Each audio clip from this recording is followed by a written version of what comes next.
So Apple's latest cycle is sending a few mixed signals. We've got the iPhone 17 demand outpacing forecasts while the ultra-thin iPhone Air is missing the mark. At the same time, the new M5 chip is real and shipping in multiple devices, but maybe not in some of the ones that you would expect. And there's a lot to unpack, so let's just jump in.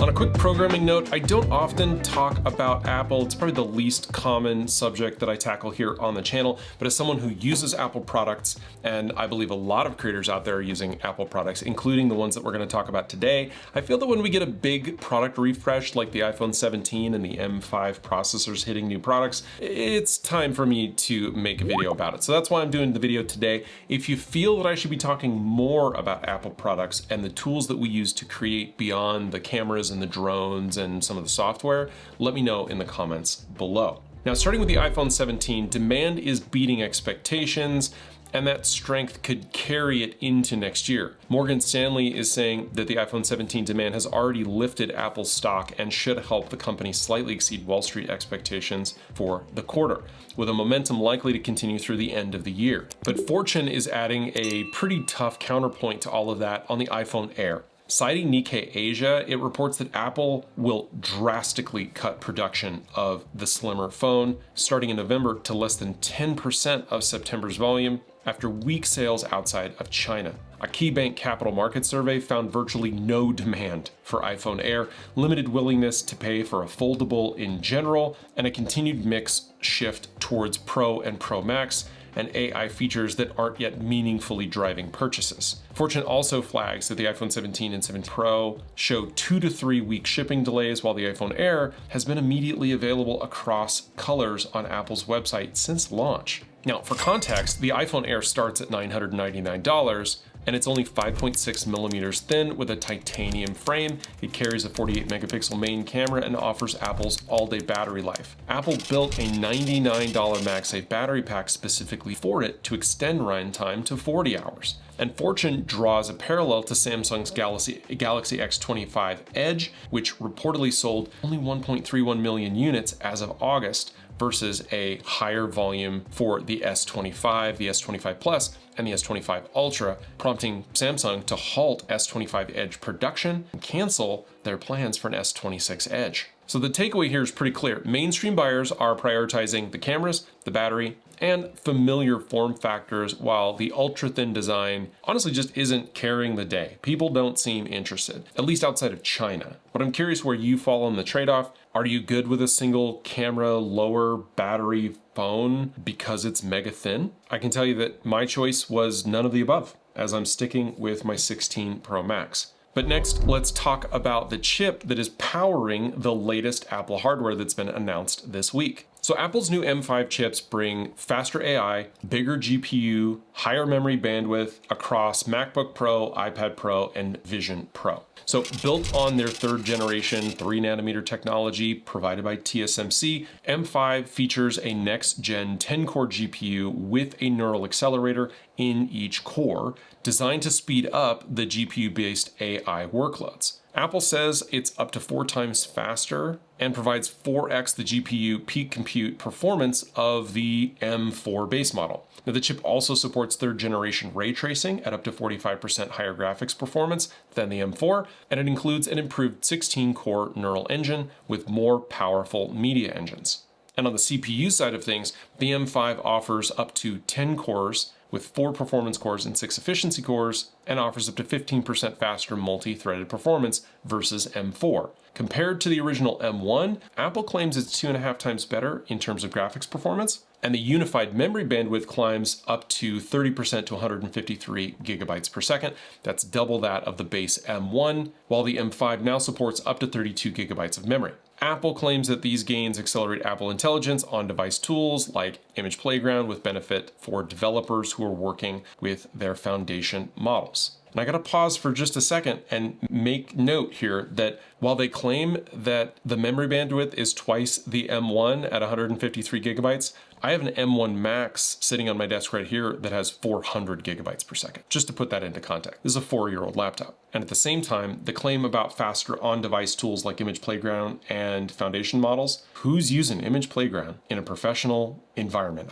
No, thank you. Zooming out, 9to5Mac highlights that the bigger historical context here is that Apple Silicon has shown steady progress with occasional leaps. The M4 delivered unusually large CPU gains, while the M5 standout is on the GPU and AI side of things, thanks to the neural accelerators that are built into those new cores. And those frame up how Apple is marketing the comparisons to older chips like the M1 alongside year-over-year changes. So in short, as kind of a zoom out view of the M5, the architecture leans hard into GPU improvement and AI efficiency while providing modest CPU bumps over the M4, which itself had larger CPU bumps over the M3. Real world benefits should land first in workloads that lean heavily into GPU acceleration and when you are using the neural engine. But next, let's talk about some of the products that we're seeing with this new processor, specifically the M5 being in the iPad Pro, where we're getting a few targeted upgrades for creators and power users.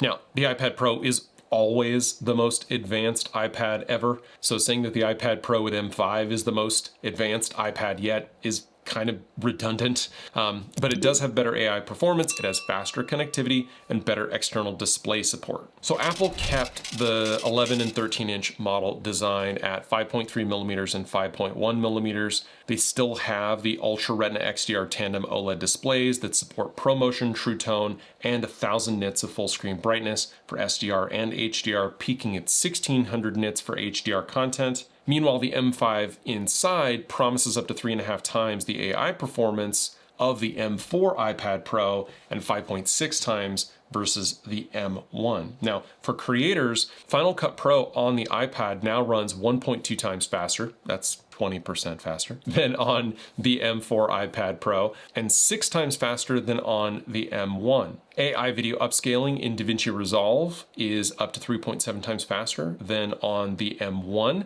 and 2.3 times faster than on the M4. Memory bandwidth is the same, 153 gigabyte version that we saw in the initial release details for the chip. And Apple says that storage read and write speeds are now 2 times faster, with 256 gigabyte and 512 gigabyte models now starting with 12 gigabytes of unified memory, up from 8. Additionally, connectivity is getting a bump with the new N1 wireless chip, which adds support for Wi-Fi 7, as well as cellular models moving to the new C1X modem that has 50% better data performance. Now, external displays can now be driven at up to 120 Hertz with adaptive sync that reduces latency. That's likely coming from those additional GPU cores that you get on the M5, and that is a welcomed improvement on the iPad. Now, on a configuration side of things, the 1 terabyte and 2 terabyte versions include the 10-core CPU and 10-core GPU, while the 256 and 512 versions actually have a 9-core CPU, likely binned from the 10. The optional nano texture display glass is exclusive to the 1 and 2 terabyte tiers, and pricing starts at $999 for the 11-inch Wi-Fi model and $1299 for the 13-inch. Add $200 to each model for cellular connectivity. Both sizes come in both silver and space black options, with the 256, 512, 1 terabyte, and 2 terabytes of storage. Now, a fully loaded 13-inch with nano texture Wi-Fi plus cellular 2 terabyte model is $2399. Now, in a new video interview with 9to5Mac, Apple's positioning a iPad Pro that goes beyond just having raw speed. The M5 iPad Pro is getting faster charging, higher performance cellular, and Apple's clarifying who should pick the iPad Pro versus other iPads, as both sizes are available starting today. So if you live in Final Cut Pro, or you love using DaVinci Resolve on a 13-inch iPad, you need heavy multitasking, and you don't mind some of the user interface constraints, even with iPadOS 26 that still exist on the iPad, but you need something very small, very lightweight. This might be the direction that you want to look at, as the M5 does provide a considerable amount of horsepower on graphics-intensive tasks in this form factor. Because next we need to talk about the MacBook Pro. Now, the latest MacBook Pro is the first laptop to show off the M5 chip. And in my mind, even though the M4 Pro actually came in the iPad first, I think the M processors are best displayed or showed off, utilized in their laptops. The power, performance, and efficiency that you are able to get within these SoCs is, I think, best demonstrated in the MacBook lineup. And I think Ars Technica put the M5 Pro MacBook Pro the best when it called it Apple's most awkward laptop. Because the M5 is now in market, and we have a MacBook Pro that has it as one of the primary launch vehicles for the new silicon. And beyond the high-level framing that Ars Technica gives it, the key performance themes that you can expect are kind of what we've already discussed. Bigger GPU, AI gains versus M4, modest CPU bump, and all the usual efficiencies that you see with an Apple Silicon product. We'll circle back a bit as broader testing and reviews land, especially to see how the M5 MacBook Pro stacks across common creator workloads. But just a quick note on the Pro lineup. I was recently having a conversation with someone who is not a creator, but was asking about this new Pro laptop and kind of where it lands and whether or not she should upgrade. I think she's currently on like an M2 or M3 MacBook Air, and I said absolutely not. The only thing that really makes the 14-inch base model MacBook Pro a Pro is the screen and the connectivity. It has that HDMI port, it has the Thunderbolt ports. It's got the larger battery. Now, does that make it Pro? Maybe. But if you're someone who is doing any of the AI workloads, programming, video editing, photo editing, then the M5 MacBook Pro is not a Pro laptop for you, because newer isn't automatically better for demanding Pro workloads. If you're editing multi-track 4K or 8K, if you're doing 3D, then the best MacBook that you can get is still the M4 Max. Now, the M5 is modern. It's got an efficient base chip. It's that 3 nanometer process. It's got the 10-core CPU, the 10-core GPU. It's got neural accelerators, 45% faster graphics than the M4 on a per core basis. It's got triple the AI throughput compared to the previous gen, and it's got 153 gigabytes of unified memory bandwidth. And for general computing and light to moderate creative works, like, I guess you could say photo edits, although honestly, if you're running a gallery of 100 or 1,000 or 5,000 photos in Lightroom, I don't know. If you're doing 4K timelines, if you're doing content creation in general, it's fast and power efficient. But the M4 Pro and the M4 Max remain tuned for the heavy lifting. The M4 Pro delivers 273 gigabytes of memory bandwidth. The M4 Max doubles that to 546 gigabytes, a difference that you will feel when dealing with large raw image batches, multi-layer effects in Final Cut or DaVinci or Premiere, multiple high resolution streams if you're doing a multicam, like you're trying to edit a video podcast. M4 Max scales up to 40 GPU cores versus the 10 in the M5, and includes dual video encode and decode engines for dual ProRes acceleration for your proxy files. Plus, it comes with Thunderbolt 5 up to 120 gigabytes per second for high-speed peripherals and displays. And until Apple releases the M5 Pro and M5 Max, you're comparing a base level M5 to a workstation-grade hardware built for large projects and complex tasks. So if your workflow relies heavily on any of this high-end content creation, the M5 is not for you. But if you rarely leave the 1080p or 4K single track space, you're doing small batch JPEG edits in Lightroom or Lightroom Classic, the M5 will be okay. But if you live in massive timelines, if you're using GPU-intensive titles, 3D tracks, After Effects or Motion, or doing very large batch exports and edits in Lightroom with masking and the like, then you definitely need to stick with the M4 Max because it just makes more sense,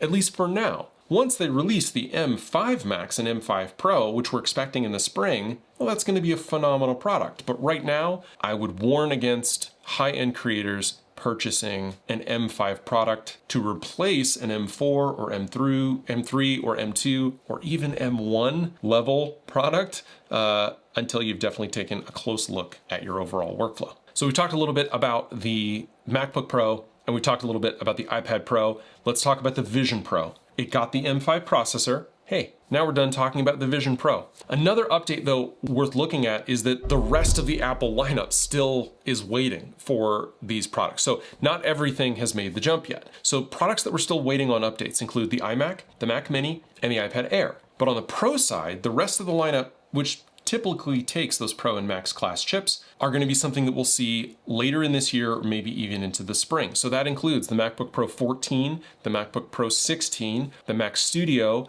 the Mac Mini that traditionally has a higher end variant that includes the Pro chip, so we should expect an M5 Pro in a Mac Mini, as well as the Mac Pro, if they still make that.